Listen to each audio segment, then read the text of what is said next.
Welcome, I am the Moonshine King, to you, and welcome to the Moonshine Reviews.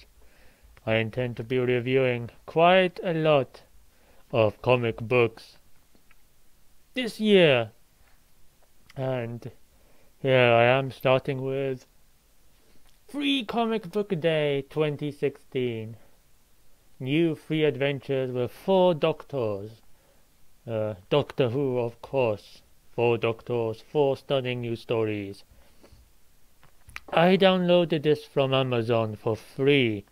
So if you want to purchase this, if this impresses you, well, it's not really a purchase, it's just a download from Amazon. It's still free to this day.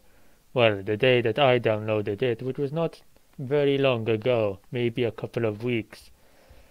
So I have been keeping it ready to review for you. Here we have Peter Capaldi, the 12th Doctor, who was the Doctor at the time this was made. We have the 11th Doctor, Matt Smith, the 10th Doctor, David Tennant, and the 9th Doctor, Chris Hemsworth. No, that's not it. I don't remember. Let's move on.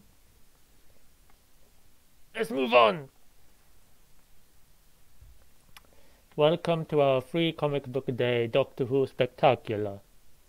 Who is the Doctor? He's an alien, an immortal Time Lord, who has worn many faces in his long life.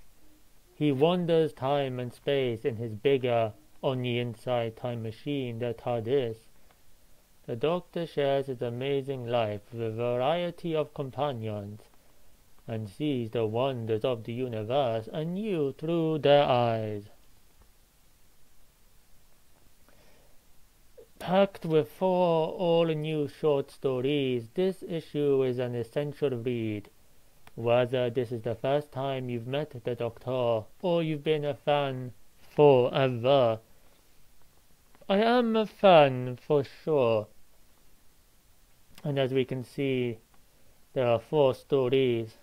Gives us a synopsis going back in time from the current Doctor to the 11th, then the 10th, then the 9th is the last one.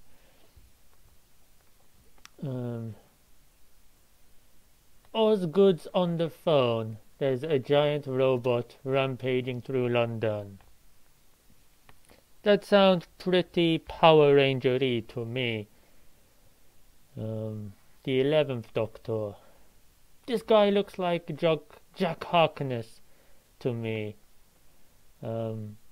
Absalom Duke is a murderous mercenary, but does he have more in common with the Doctor than he realizes? Interesting synopsis. He does not look like he belongs in Doctor Who, to be honest, but I'm guessing he's this mercenary character. The 9th Doctor. The Doctor, Rose, and Jack. Oh, it is Jack. Encounter a planet-defacing artist. Planet-defacing artist just sounds corny. Makes me think of some Banksy-type character. In fact, less than that perhaps. Some rebel teen graffiti vandalist with a paint can. Spraying planets or something. So I was hoping, I'm hoping it will be executed better than it sounds. The 10th Doctor, it's with Cindy Wu joins the Doctor and Gabby aboard the TARDIS. But is there a ghost lurking in its depths? I don't know who Cindy Wu is. I don't recall her from the show, or this Gabby. But the synopsis is basically, is there a ghost lurking on the TARDIS? So I was guessing, yes, there will be. Unless it's just a fake out, and there's a rather predictable twist to it, perhaps. Reminds me of a Sarah Jane Adventure episode, which was about a ghost, but they used a science-y explanation, as I recall, to wash their hands of the idea of what we know as a ghost, even though from what I recall. It was basically a ghost, but they just didn't want to have to call it that exactly. So let's get into it. Well, the first story, it seems, Dr. Osgood, Science Agent Unit, Unified Intelligence Task Force. So, she is a scientist from UNIT, and UNIT is stands for United Intelligence Task Force. Shouldn't that be UITF? She's in a phone box. I mean, who uses those anymore? And why would a scientist belonging to the Unified Intelligence Task Force be using one of those? So she's calling for the Doctor to help with this problem. A giant robot in the streets of London saying, "Destroy." I think I remember her actually from the show, from one of the specials when they were on a bus, I think, that gets transported to another planet. I think it was a desert. I don't recall which special it might have been, an Easter special possibly, but this scientist, when she was talking to the Doctor on the phone in this episode, she was very flustered and acting like a fangirl, just like she is in this comic. I should tell you, this video might be confusing because I've already read this comic, but, well, this story, I am telling you it in after I've read it, but the second, third, and fourth stories, I actually talk to you as I'm reading it. This first story with the 12th Doctor is an exception because I didn't get the idea to talk about it as I read it until the second part. So once I get to these other Doctors, this story, the robot one, is on the 12th. But once we get to these ones, I will actually be talking to you in real time as I'm reading it for the first time. Because I didn't get the idea yet. You will see I will look different. My costume would probably be different. And that's the reason, because I recorded that bit separately. But when I read the 12th Doctor's this story first, I just made notes on my phone. That's why I'm looking here. So do excuse that. From now on, though, I intend to do my comments as I read them. So I'm not going to read it all out now, I don't think, because, well, I might actually. So, but I already wrote the notes on it. So it's a bit confusing how I'm going to do this. But luckily it's not a long comic. I think they're only around 7 pages each, the story. But ironically, we found out in the recent Doctor Who, the New Year's episode, that this organization called UNIT had been shut down due to lack of funding when the Doctor called for help, which just sounds really dumb, to be honest, but this is really something you need the Doctor for. They have an armed force, as I recall, and this is just a giant robot. Can't the army stop it either? Now this looked like the end of the scientist until we discover she actually was not crushed by the robot, but she was actually in a safe environment. Now, I actually thought for a minute this was like a laboratory, but I thought this was like a virtual reality type experiment, And this old guy here, I thought was a professor or her mentor about to scold her for failing a test. And when he talked about having been 200 years old, by the way, the writing is really tiny. It's not just you on the way you see me, the way you see the text. It looks really tiny, but even the way I see it here, it's bigger on my monitor. It's still very small, and I can't zoom in either on the Kindle. I believe it on Comixology website. It's much better, but this is on Kindle because it was from Amazon. Even though Comixology owns Amazon, so maybe I should have searched there for it. But I will do some comics from there. I do have some over there, so. But I'm going to get through these Kindle ones first. What was I saying? Oh yes, I thought he was a professor. And then he talked about being 200 years old, and I was really confused for a second, wondering who this guy was. Oddly, Ra's al Ghul came to mind due to his immortal tendencies, but then of course I realized this must be the Doctor, the 12th Doctor. So either I am just really not good with faces, or the art depiction of Peter Capaldi really isn't a very good liking. But to be fair, I probably did have David Tennant's Doctor in mind, due to him having been in that episode special, where I think the scientist was introduced. But obviously, if this art was anything like Peter Capaldi, I'd have recognized right away, I imagine. It's odd that we never saw the TARDIS appear around the phone box before it got crushed, which is how I recall it working when it does things like this. Unless they chose to cut that out for dramatic purposes, to make it seem like she got crushed by the robot's foot. But okay, my question was actually answered.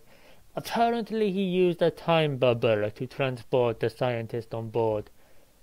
Now, I don't recall the Doctor ever using such a thing before.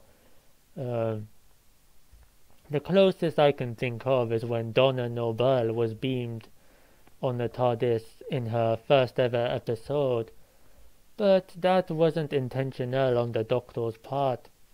It was a total surprise that she ended up there. I don't actually remember how she ended up there, funny enough. But is this time bubble... First of all, does this mean he is not only in a different place, but literally a different time? Has the scientist been transported to another time? If so, this is really stretching, honestly.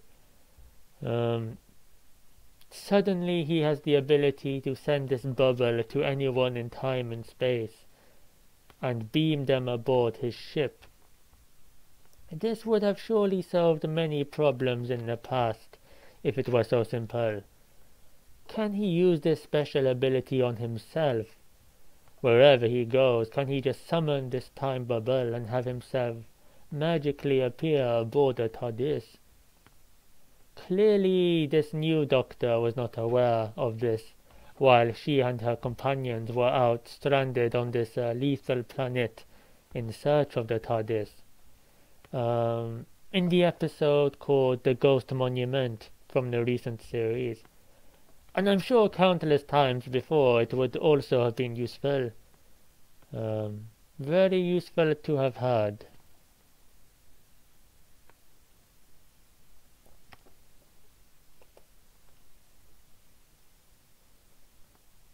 The robot in this image, doesn't he look like the Iron Giant from that animated movie? The Iron Giant. Strangely familiar indeed. But apparently it's called the K1 robot, forged from living metal. First of all, that name K1 sounds too close to K9. the classic robot dog, who was also a former companion of the Doctor.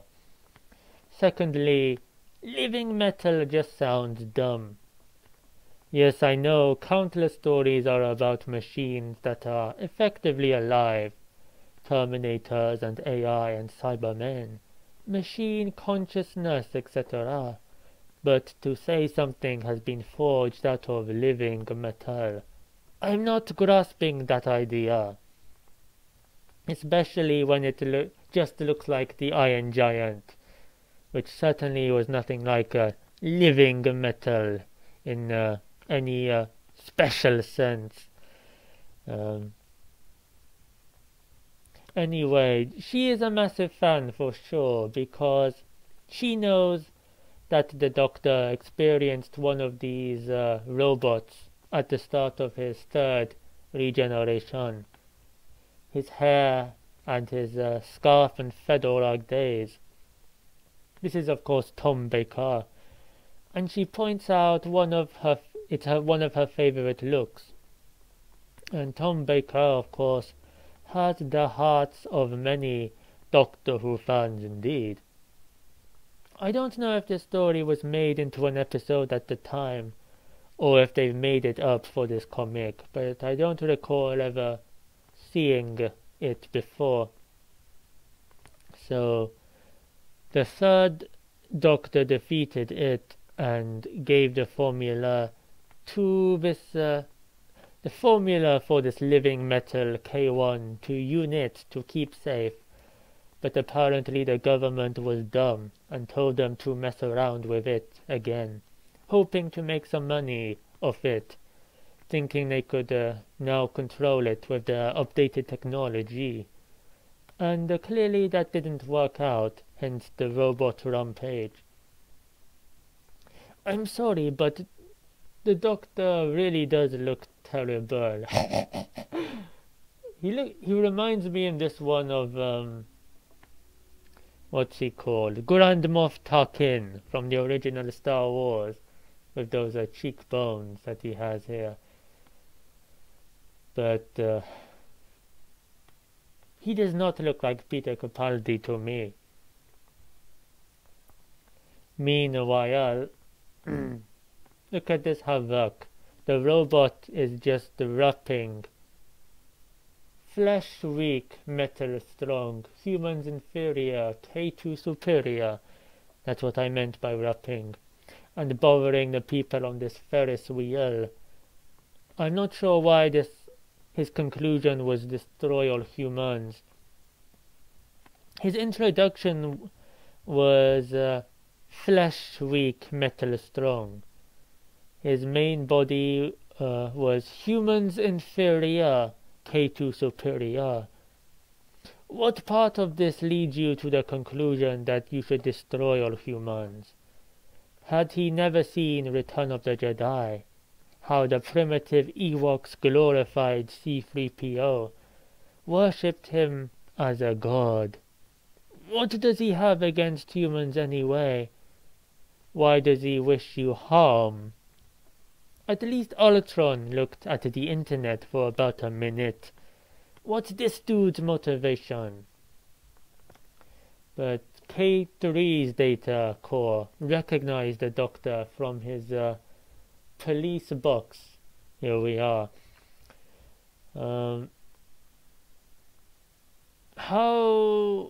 I'm confused how they created this robot. I thought he came from a formula. How does a formula have memories? How did the Doctor defeat the robot last time? Did he melt it back down into a formula? Was the formula separate from the robot? If the formula was separate, how would this new robot remember the Doctor after the old one was destroyed or defeated? If the formula and the robot were the same, then how was the Doctor able to give the formula to UNIT when it was already a robot? I really do question you. Okay.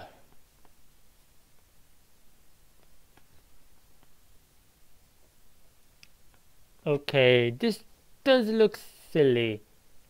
Since when has the Doctor ever fallen out of the TARDIS? Well, the 13th Doctor, the recent one, did fall out of the TARDIS, but she is very clumsy to me. And also, that was during a regeneration. A lot of energy causing havoc all around. Destroyed the TARDIS, indeed. So she got knocked out. That makes more sense than this. Knocking into a little pod. For a space box that travels time and space, I don't think this would do anything, to be honest. But yes, I'm not buying it. By the way, is that really what the 12th Doctor screwdriver looked like? I don't remember it ever looking like that, red and blue. But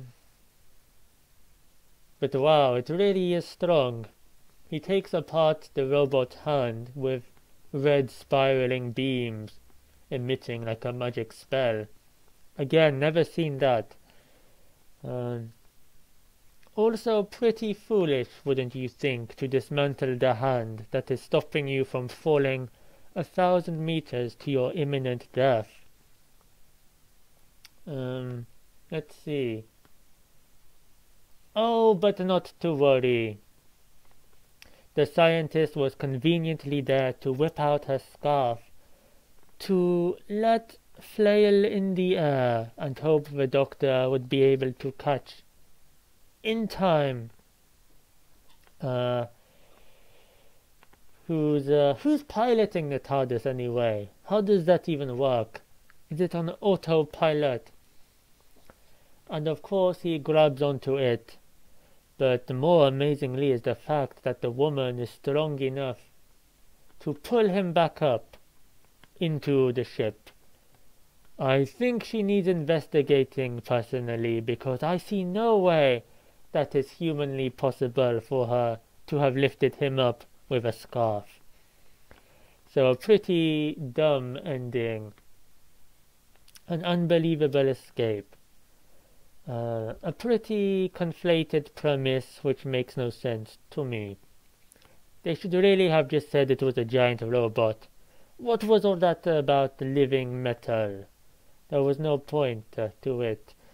And it's only a short comic, so there's no time to flesh out that backstory out. Although, it has a nice last line from the Doctor. I will admit this. It was only on its second incarnation. I'm the latest in a long line, and some things just get better with age. That, I think, is a good line, and a good one-line. Well, it's not a one-liner, but a good line to end anything, this story. And that was the end of the 12th Doctor's part. Which brings us to the next one, Obsessions.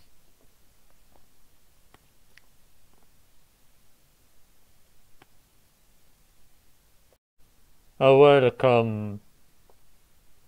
So, I have now thought whilst I was reading that first issue from the 12th Doctor, it came to my mind that it might be a good idea, interesting to do a live reaction with it on the screen right here. But let us... Ooh, that was a mistake. The problem is we need to be able to... so I can move it around, okay. So this is the second issue. Not the issue, but the second story within the issue. This is now on the 11th Doctor, Matt Smith. So, I also have not read this before, but it's called Obsessions. and I think it is also very short, like the previous one. Already skipping ahead, looking at the pictures. Looks a bit silly. He looks cool with that sword. A sword. However, I'm not sure it matches Doctor Who, but let's see. You're feeling sorry for yourself, Doctor. I can tell. Okay, I've got a question for you. Why do you do what you do? Ah, existential crisis for you. What? Because, Alice. Oh, be a fune. I am the doc. No, not that. Who is Alice O'Beefew? I do not remember this person ever. However, I did miss out a lot of Matt Smith's series, but I do not remember this person. No, not that. I didn't ask for a big speech or stirring music. I know you're the Doctor. What I want to know is why you keep traveling through time and space with an entourage. You're always bumping into trouble and monsters trying to kill people and all that. It's hard work. Why do... Talking.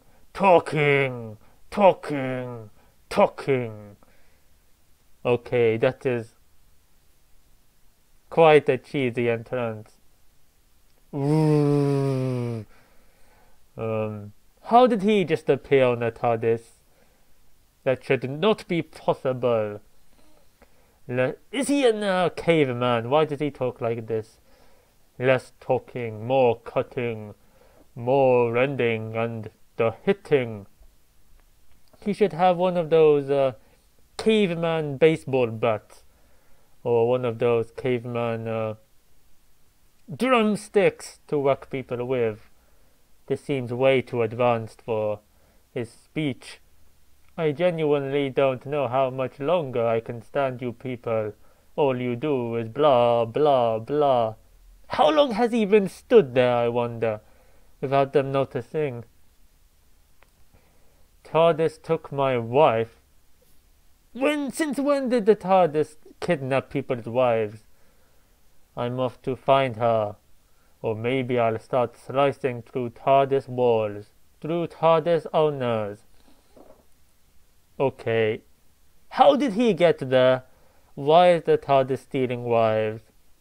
Why does he have a saw sword? Will that saw sword even be able to cut through the TARDIS? Does he even know who the Doctor is? Does anyone know who this woman is? So many questions. Why does he look so old right here? I think his art is a bit better than Peter Capaldi's. Except here, he looks even older than Peter in this part. Case in point, Absalom Dark. Am I supposed to know who that is? Homicidal maniac with a chainsword. Is she speaking to the audience or is she speaking to him? Because if she's talking to the audience, I could have worked out he was a maniac with a chainsaw, but I suppose I wouldn't have known he was a homicidal maniac until now. Why on earth would you make it your job to ferry him around? Roar! It's not me, Alice. The TARDIS hid his wife's body. Ah, so he is there with permission, it seems. And yet he still looks very... Oh, let me pick that up. He still looks very concerned, doesn't he? It seems this story is going to be a silly one. Also, I'm not the one keeping him here. I know. I know that. Look what you up to. Well, if you really must know.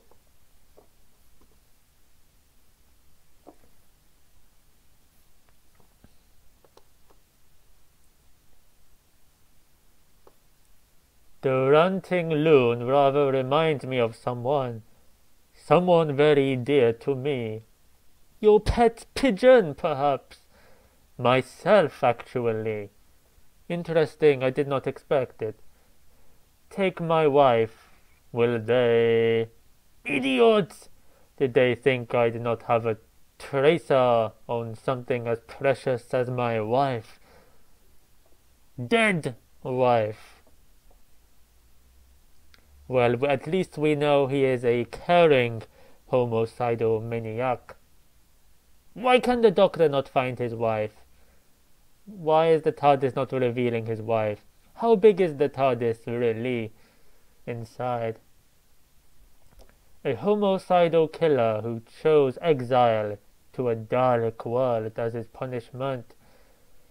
The accepted wisdom being that he'd be dead in minutes. I cannot comprehend any of that paragraph. Let's move on. I made the Daleks fear me. The Daleks scared of nothing and they ran from me. I showed them what extermination really meant. Okay. Not very believable, but whatever. It don't quite work out that way, of course. We all have to find our joy. Alice! Darks was killing lots and lots of Daleks. They remember me. They remember us. So he is a Dalek killer. He could be a useful ally in future. It's probably best you do not find a wife ever. That way he will always be around for the Doctor to aid him on his very troubling journeys.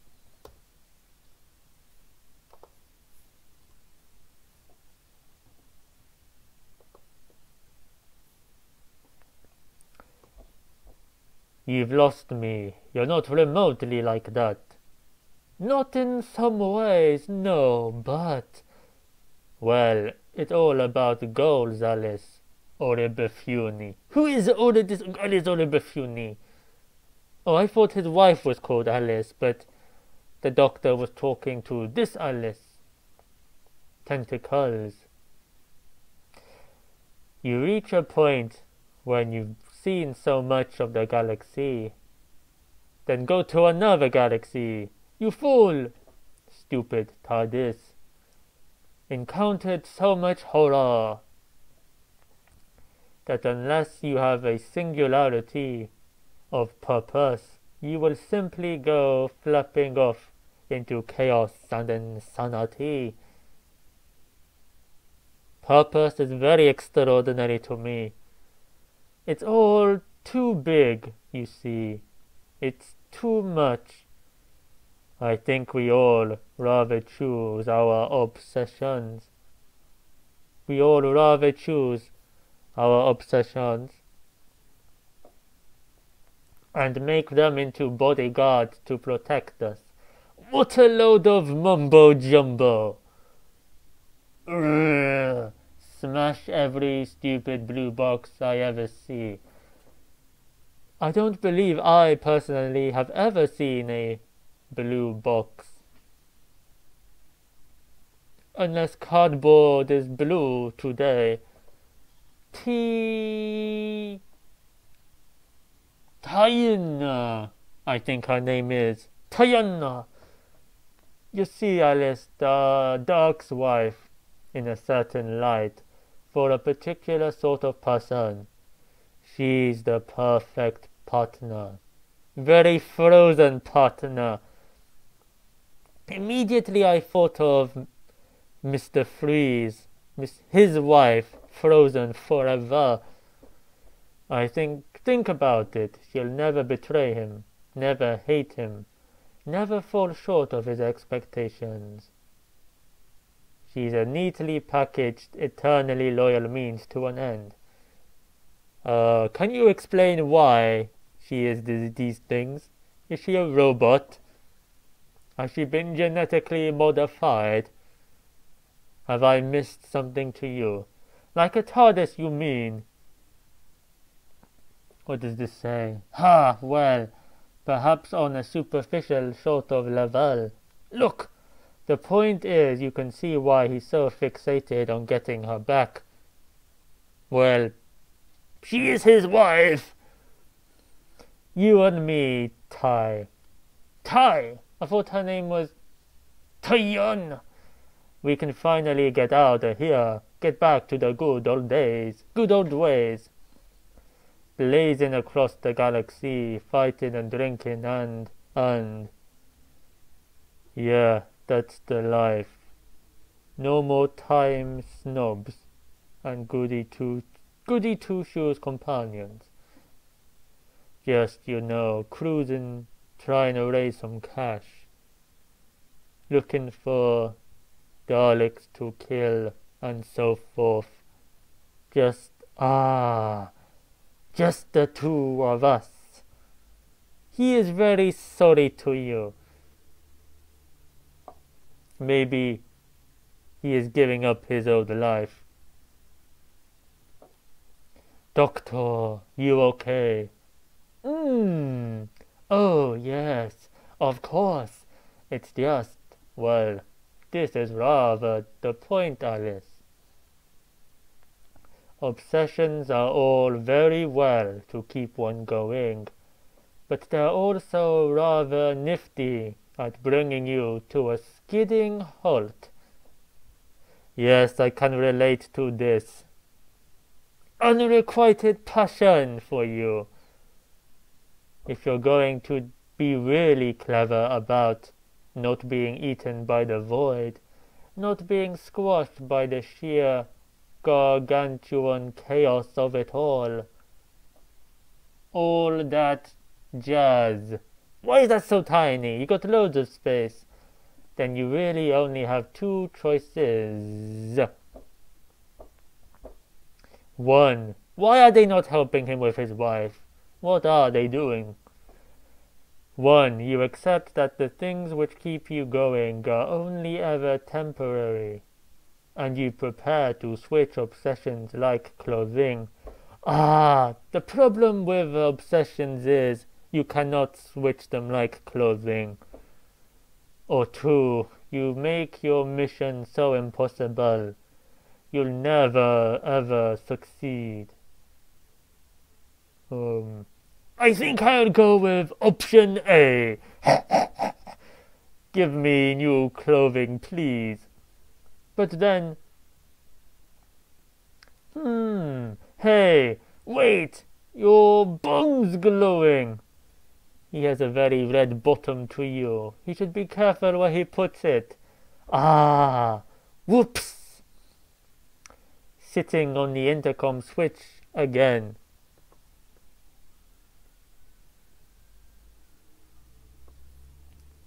What a silly old thing I am.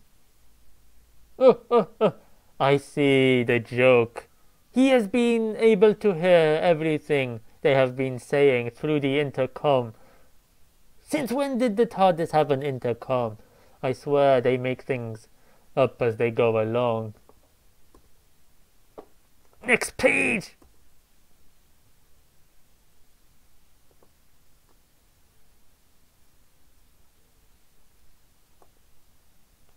So, okay, which strategy do you take, O cryptic sensei?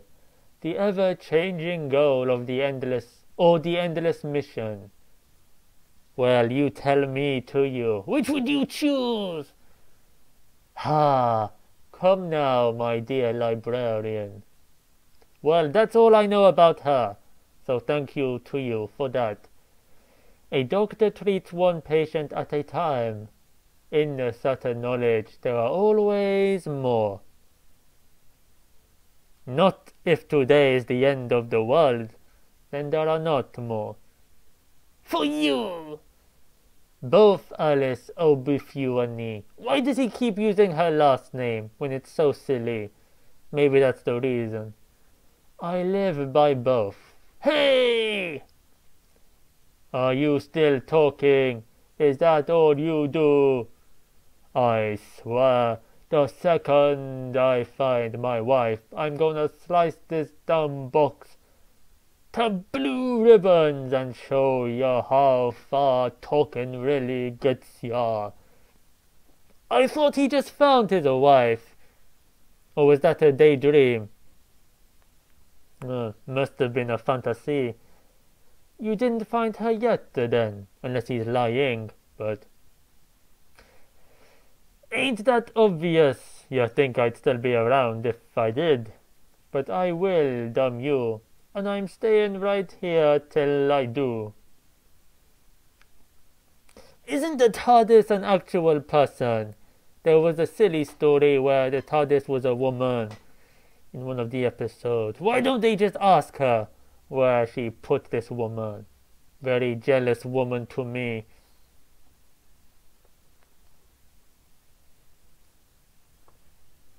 Now, where the hell did I put that whiskey? He is an alcoholic to you! Why is that writing so small? Seriously, Doctor, I think you're way off with this one. He's nothing like you. What is this he's watching? Whiska! Look, there's a woman on the picture. On the screen right there. Is that not the wife? Who is this guy?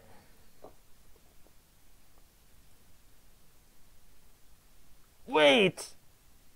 That was it.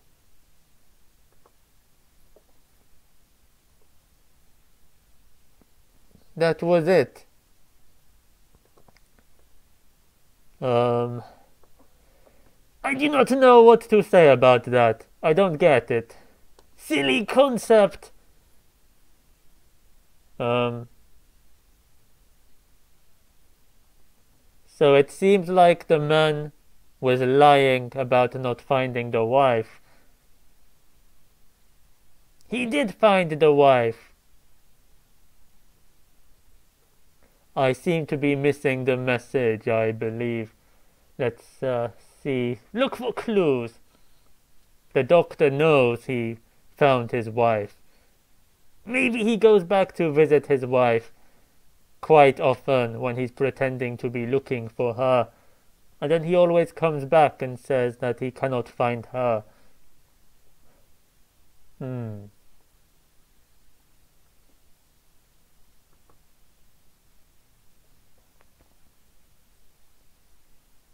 This is not a dream. He has really found her. How she ended up like this, I have no clue. How she ended up on the TARDIS, I have no clue.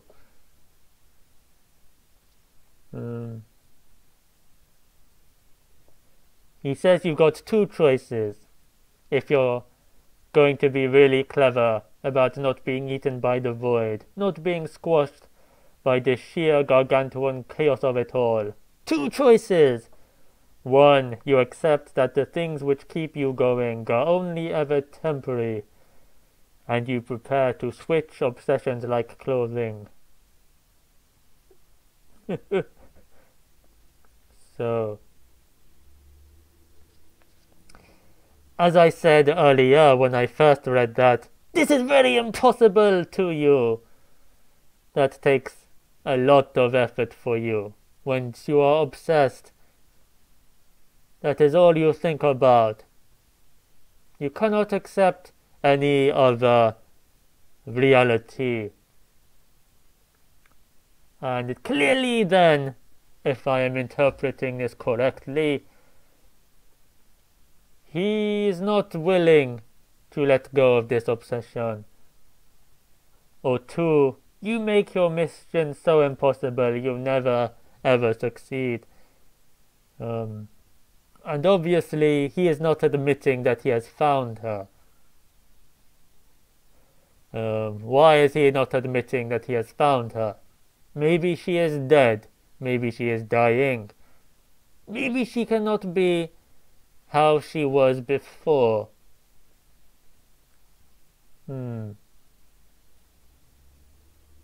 Maybe he cannot accept the truth. I think this was trying to be clever. Did you find it clever? It certainly was not exciting, so it better have been clever.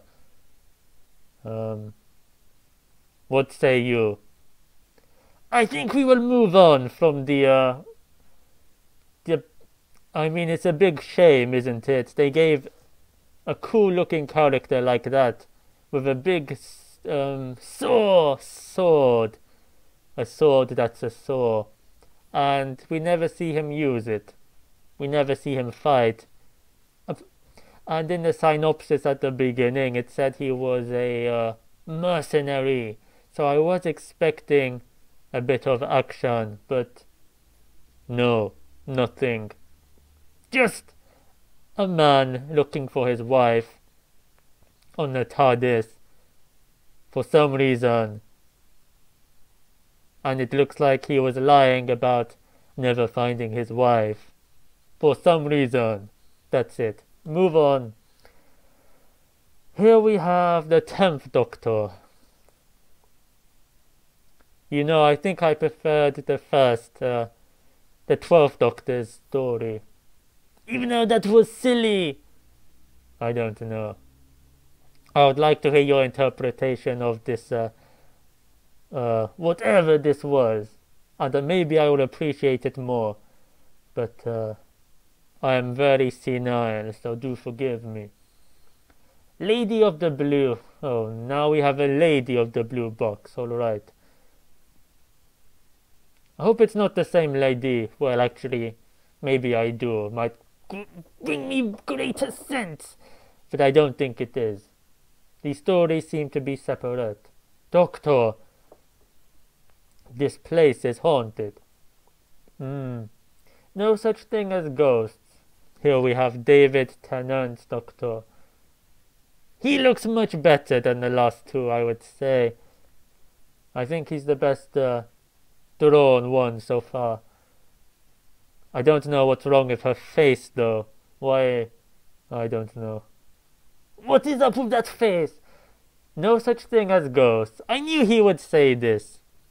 I knew the Doctor would not believe in ghosts. Since Sarah Jane in her episode about ghosts did not believe. They always say some, slimy science explanation for it. The room you gave me, I put my stuff on the unmade bed. I have never seen a bedroom on the TARDIS, ever. They make these things as they feel like it. I've never seen a bedroom ever, but I suppose they do sleep on the TARDIS. Or do they? It is a time machine after all. Came back 5 minutes later. It had all been moved. Why is suddenly everyone invading the TARDIS? We have a weird mercenary sword man and his wife.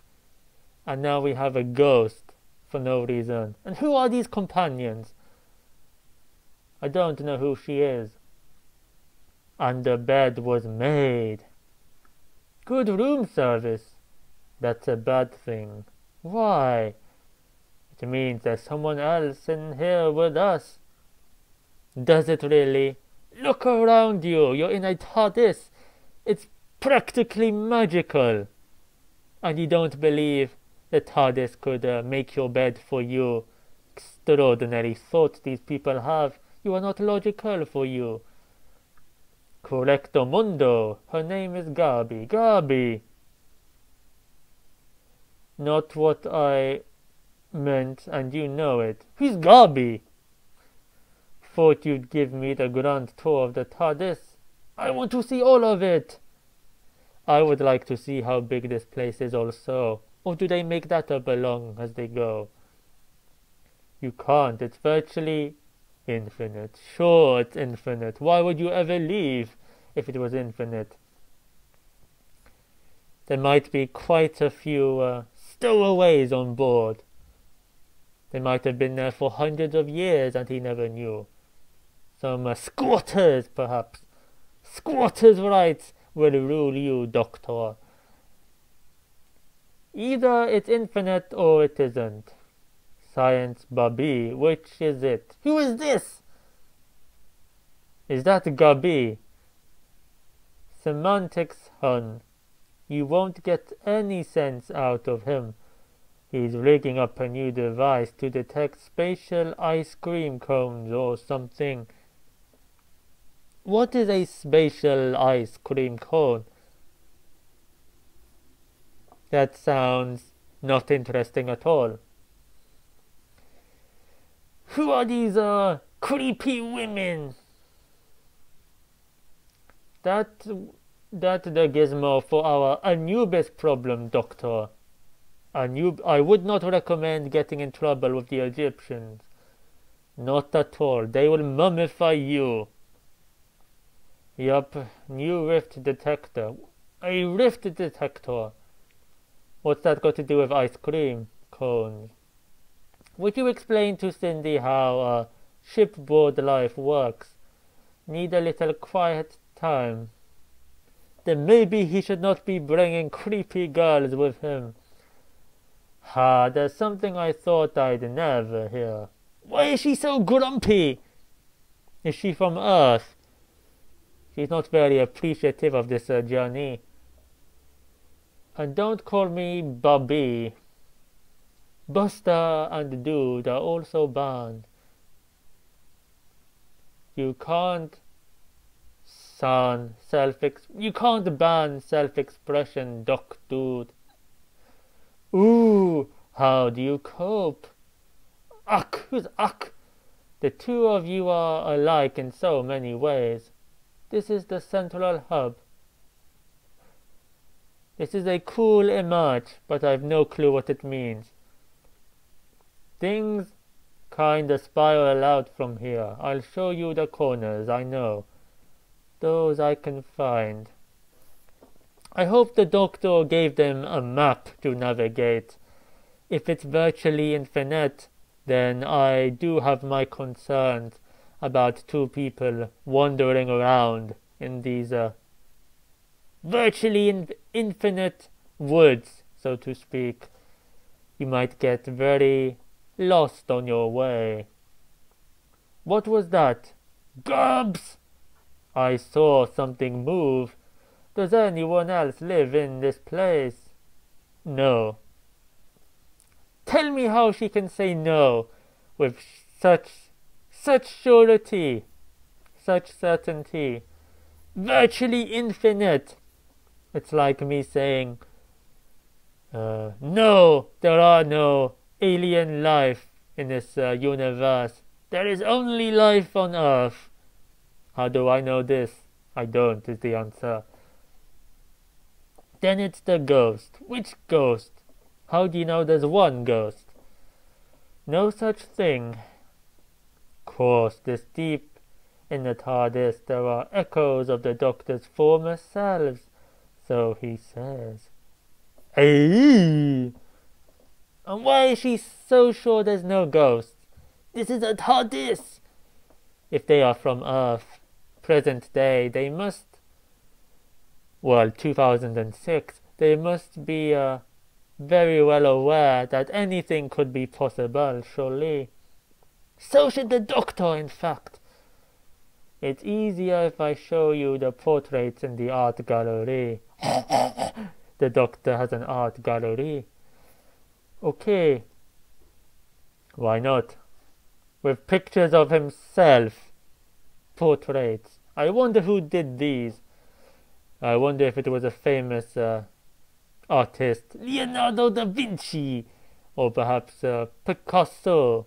Well, perhaps some people who worked for King Henry VIII for you. Okay, you're telling me he changes his face. Is it an undercover thing, like a spy? No, it's not like a disguise. He regenerates. Dunno, never met this one. Oh wait, so who's this one? Dunno, never met this one. You met others. When? How? Wait, how old is this woman? She is very creepy to me. I forget. Like the memory kinda faded. It's twisty, time-bendy stuff. Let's check out the wardrobe. You love the wardrobe. Hey, I wanted to see more of the Doctor paintings. Hey, wait, stop that. Every time I ask why B doesn't come after A, you say something like that. Why is she so angry to you? You're getting like him. It's all the laws of time, I guess.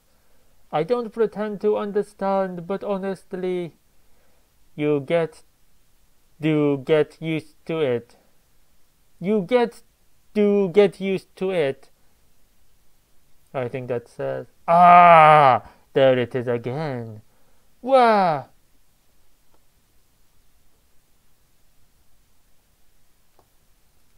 Quick, in there! It was like a cape. Oh, they're talking about this blue thing. That does not look like a ghost to me. It looks like a fish.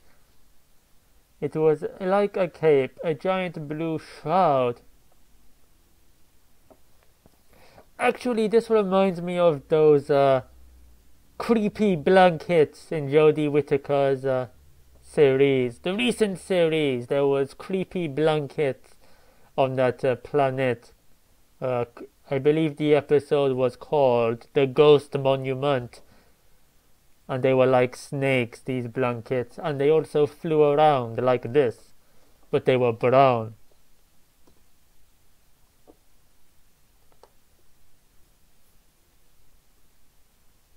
No, what is going on to me? Here's the reveal. So, this. What is she talking about? No, isn't that some kind of cloak? This was huge. It kinda coiled. He's always calling the TARDIS old girl, isn't he? Maybe that's what the ghost is. Madame du Blue Box. The lady of the time ship. Come on, I'll show you the swimming pool. It has a swimming pool now. Quite dangerous to have that in a ship. Imagine if there was a swimming pool on top of the ship. Like on top of the roof. That would be an extraordinary sight. Traveling through time with a swimming pool on the top. I'll just go with it. Whatever for you. Gabs, I know you don't believe me, but I saw it. I did.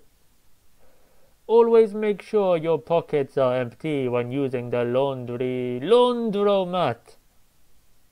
I don't know what that is. Workshop, that's where he keeps his train sets. Cricket Pavilion. These are just words for you. Bet he has a fish and chip shop in here somewhere. Good humor to you. Next up, my favorite room of all, the library. But a fish and chip shop does suggest there are other people, does it not? Oh. Wow. Now do you believe me? Yeah, sorry. We have to get the doctor. The TARDIS has been infiltrated. He told me that was impossible. I thought so too.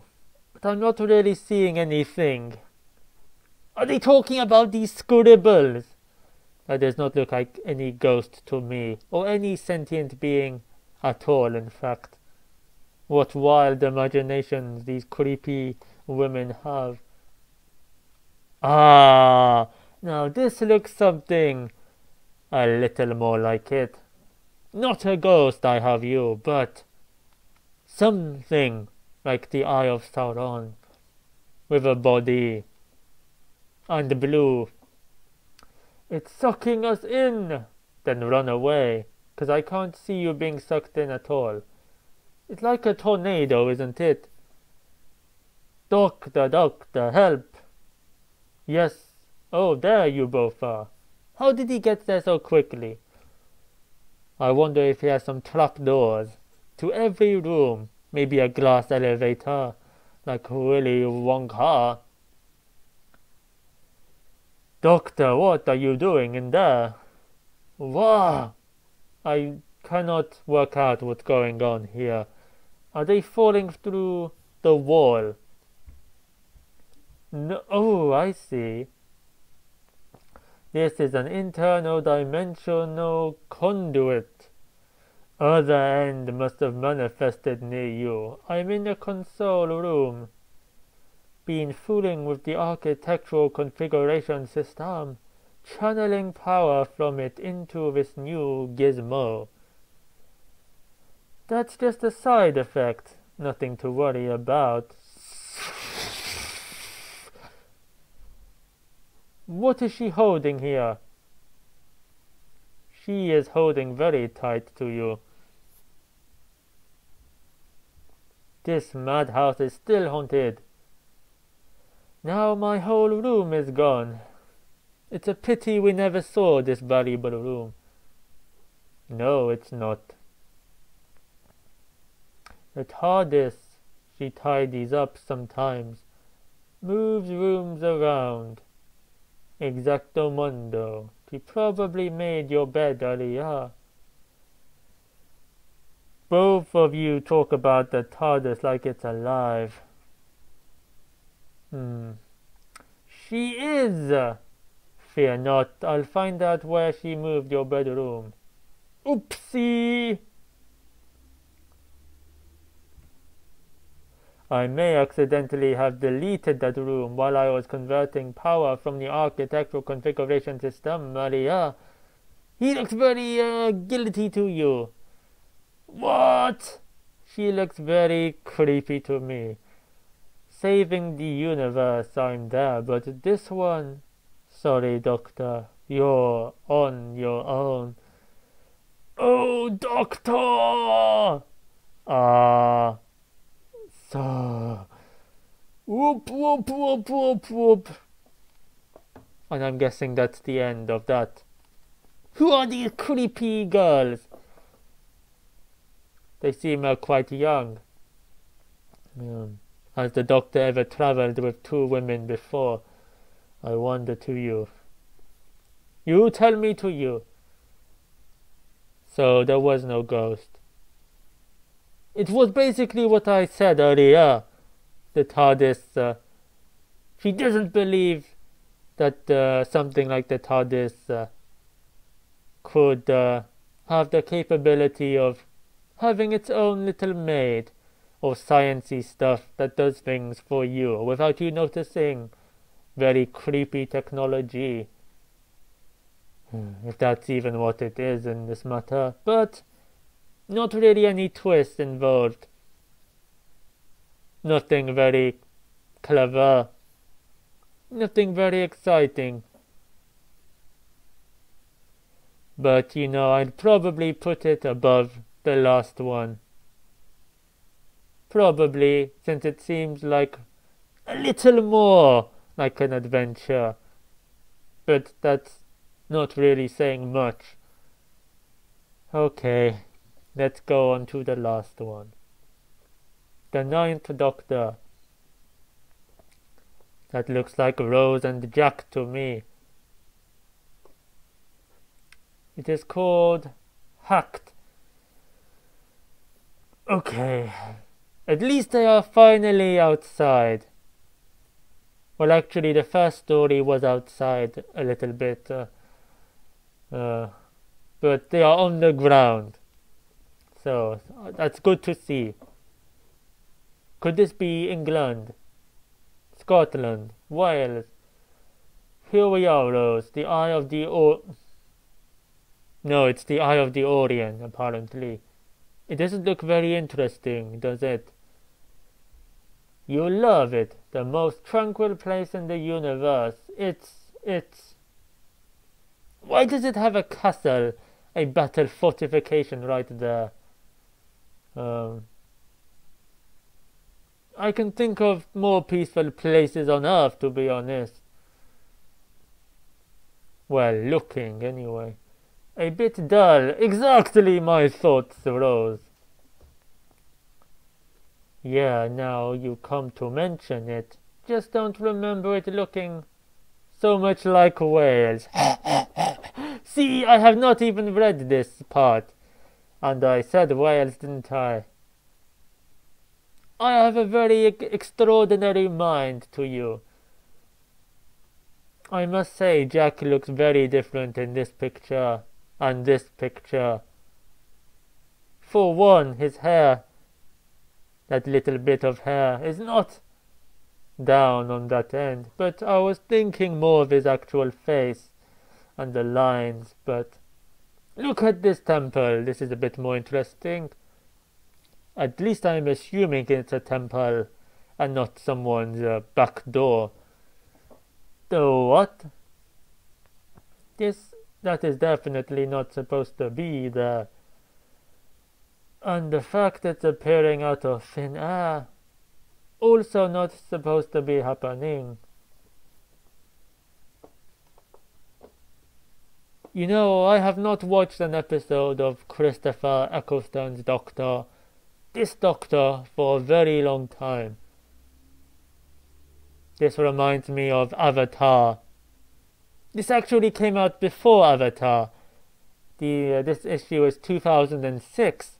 I believe Avatar, I'm not certain. Was it 2009 possibly? 2010, that sort of time. Not just the mountains. Isn't that the Hanging Gardens of Slavia? How has he heard of the Gardens of Slavia, but hasn't heard of this place in general? Can't be. The gardens were destroyed centuries ago. So what are they doing here? Good question. Want to find out? Someone's in orbit. He can tell someone's in orbit by just clicking that. I'm sorry, but that must have an extraordinary range, that sonic screwdriver. Again, making everything up as you go along. But can I blame you? I suppose you are very extraordinary to you. And you've got their attention. Looks that way. Looks like they're going through some Star Trek transportation right now. They are on the ship. Ooh, what kind of expression is that? NGGH. How do I say it? Transmat beams, don't you just love them? Almost as much as atmospheric bubbles. Clever trick. I think it's more than a trick. Who are you people? He looks quite cool from the back. Massive head. Floating. Reminds me of Doctor Strange for some reason. And yet there's plenty of people in comics and movies who float. But there you are. Or Vision, or who are we? Reckon you'd better answer that one first. Why does their ship look like a mushroom? Actually, jellyfish came to mind first, and then mushroom.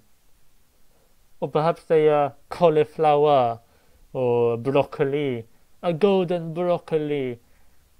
And on this side it looks like wheat, golden wheat. As if you don't know. Look at it. Oh, sorry to you. Look at those expressions of Rose. She looks like she's 12 years old here. He is very concerned. He looks very disgusted. But Rose looks very creepy to me. Oh no, you don't. No posturing. Not when we're in space and I'm freaking out.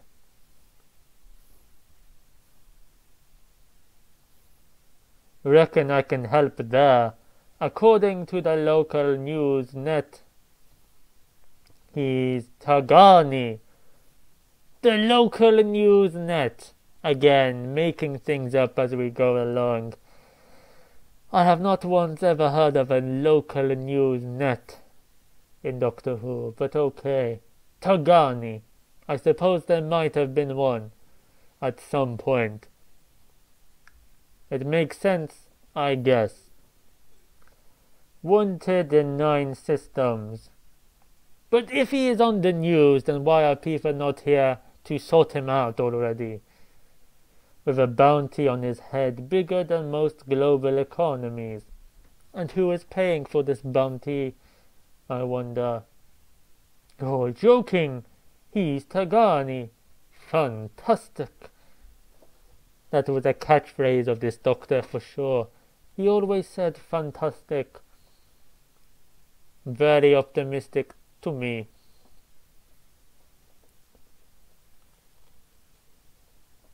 Rose, this is the most famous geohacker in history. Look how Look how excited he looks right there. And look how unimpressed she looks. Or is that fear, you tell me? And what's that when it's at home? Geohacker, like a graffiti artist, but on a planetary scale. Ah yes, I forgot about this synopsis. Ironically, this actually looks like the most interesting visually for Saturn so far. I say so far, but it's the last story. People wake up to find their planets have been hacked. Seas fused to glass. First of all, how do you hack a planet? Do you mean the computer systems in the planet? And how do seas fuse together to glass? I don't know what that means. They turn into glass? How does that work? Deserts replaced by swamps. It's mind-boggling. Well, that's not too bad. Desert, swamp. I try to avoid both, to be fair. So he made all that stuff on the planet. I did not see any swamps, actually, earlier. Stuff. Shame on you, Rose. It's not stuff, it's art. Although he got the hanging gardens wrong. Far too green. Slavian vines are maroon. Everyone knows that. Everyone's a critic. First of all, it's very easy now for the Doctor to say, oh, that's not the gardens of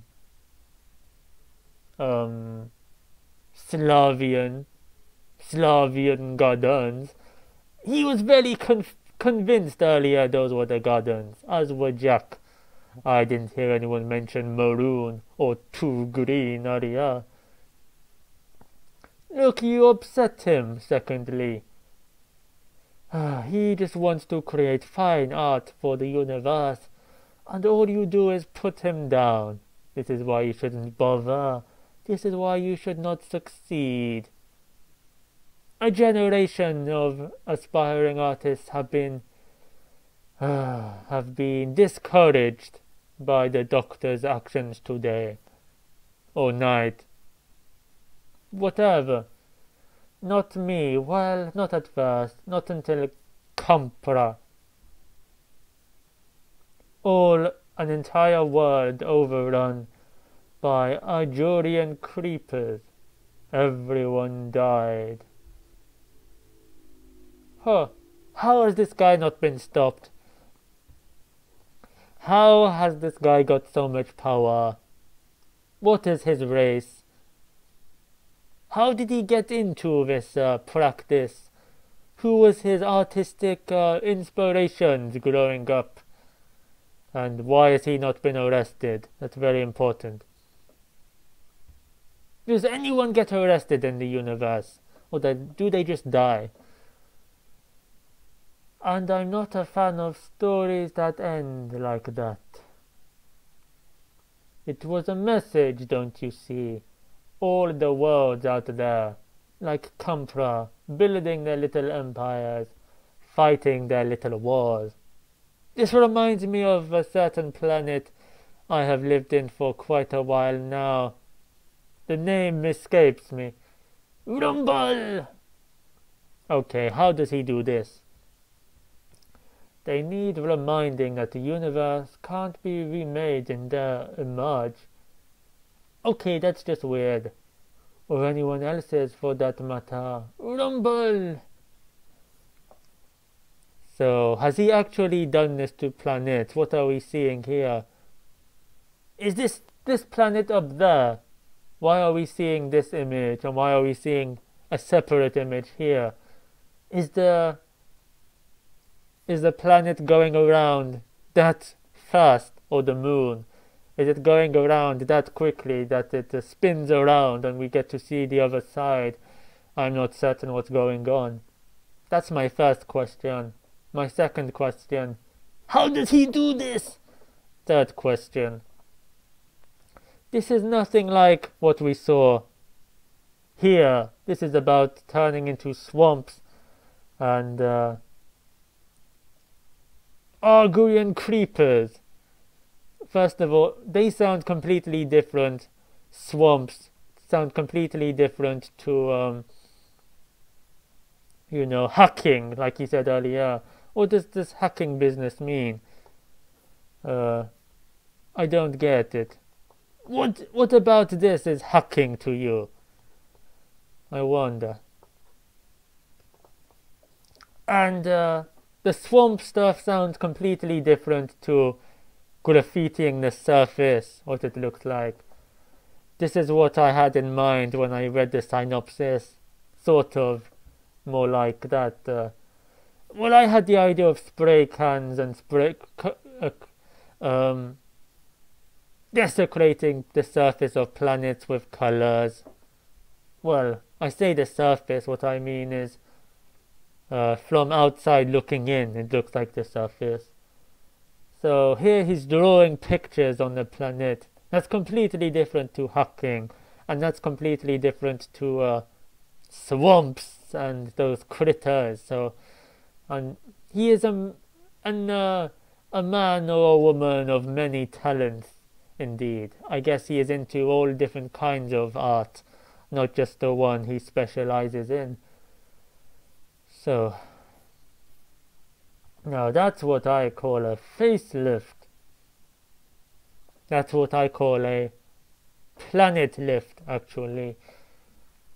So, you move from planet to planet, reshaping worlds. Well, it's still pretty much the same shape, but playing with the building blocks of reality.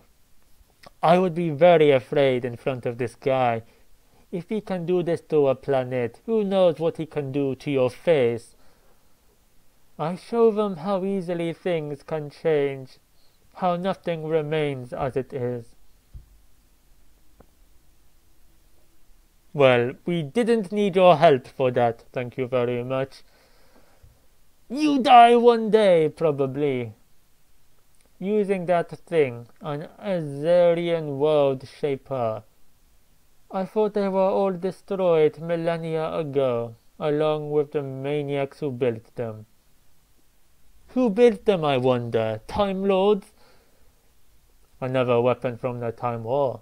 Who is this guy? Well, let me move it up for you. Cool looking dude, for sure. Is he a giant? Older than that. Every cosmic superpower worth their salt got involved. Demons, Osirans, Utopians. This reminds me of Guardians of the Galaxy. Well, actually, it reminded me, as soon as I saw this alien, it reminded me of Guardians of the Galaxy, sort of colors and style. Now it reminds me of the Infinity Stones. Time Lords? Yeah, we were there. Whoa, look at his face! He has gone greedy with power. He wants all the power. Also, how come everything that is powerful got destroyed millennia ago? Very cliched. That's the trouble with history. idiots keep trying to rip it apart. I'm not seeing any Time Lords in this image. That was a wasted opportunity. Unless that's the Time Lord right there. Or this guy. Or this guy. What is that power? Amazing. Is this his uncle?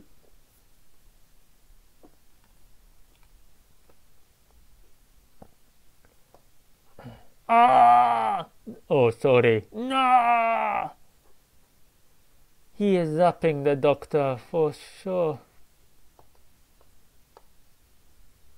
One moment.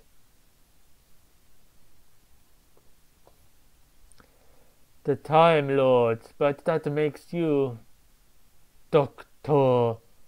What are you doing to him? Well, she's not exactly helping, is she? Oh, a gun, that's more like it. Get out of his head.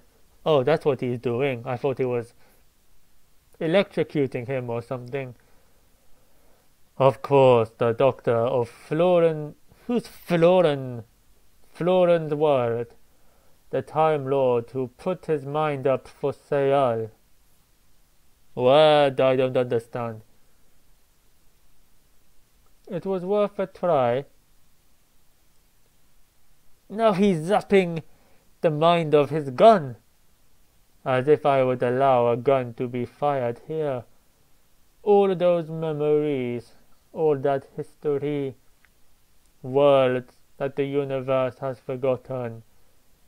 I will be able to bring them back, recreate them. My greatest work yet. You finished. You see, a mind link is a two-way street. I think if he suddenly saw in that moment everything the Doctor has seen, he would probably explode. Unless he is also extremely old himself. Is he? Was that him in the previous page? I'm not certain.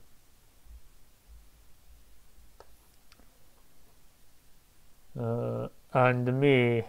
Is a two-way street, and me. I was using toys like that helmet when your ancestors were discovering steam power. Not bad at hacking either. You see, he is very good with his brain, the Doctor. He is very mental to you.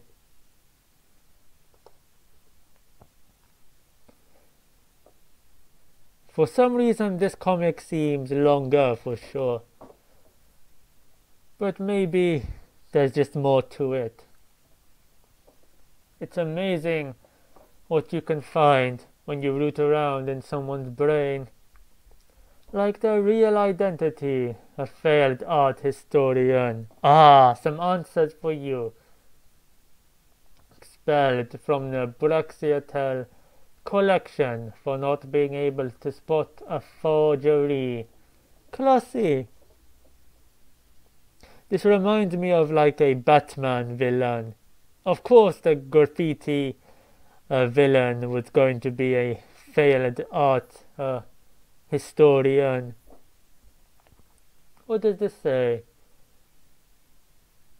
Argent is Brian Cariot. Come and get him. Ah, he's graffitied the earth himself now, it seems. Seriously, his name is Brian. Looks like we've got company. I'm guessing the collection is missing a World Shaper helmet too. What have you done? Look in the Shadow Proclamation want a word. Ah yes, I forgot about the Shadow Proclamation.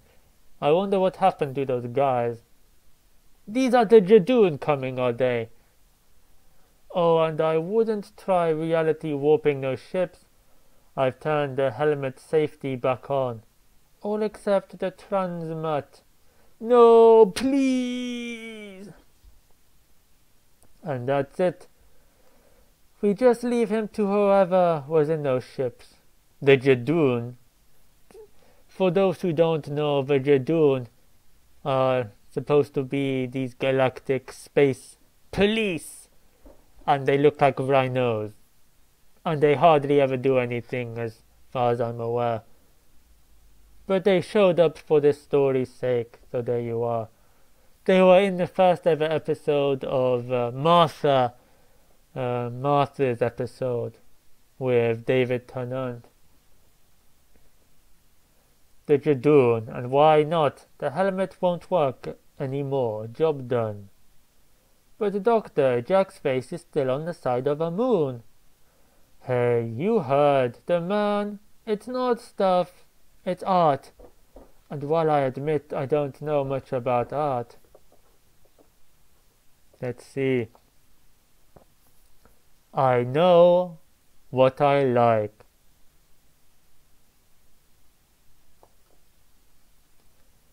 Alright. Oh, so that's a picture of Jack. Wait, I thought it was a picture of... I don't know. I don't recall Jack's face being put on the moon, but... Okay, his face is on the moon. I wonder how much destruction that caused. Is there anyone living on that moon? At all? Well, nice quip there for you. And that is the end of that. What did I think of it? Well, at least it had a villain. The second issue did not have a villain. The third did not have a villain. The first had a robot. So this was really the first one that actually felt like a real villain. Like a classic Doctor Who. Well, felt more like Batman. It was more like an actual story condensed. Don't know what the other ones were. So if I were to vote for my favorite, I would vote for this one. What is it called? Well, who can tell me? He looks alright in this one also. You know, the art was colourful in this one. Reminded me of, it seemed more fun also. Seemed more, alive, popping off a bit. The other ones all seemed a bit dull to my memory, but I don't know. The mercenary had a good design, that is for sure. And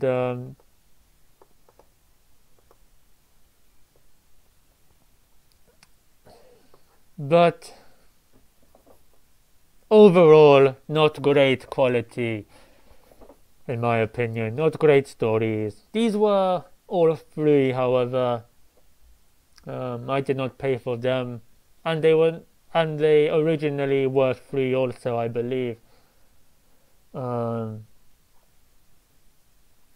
tell me your thoughts on those comics. This video has gone on a long time. I did not expect it, but show me your crimes.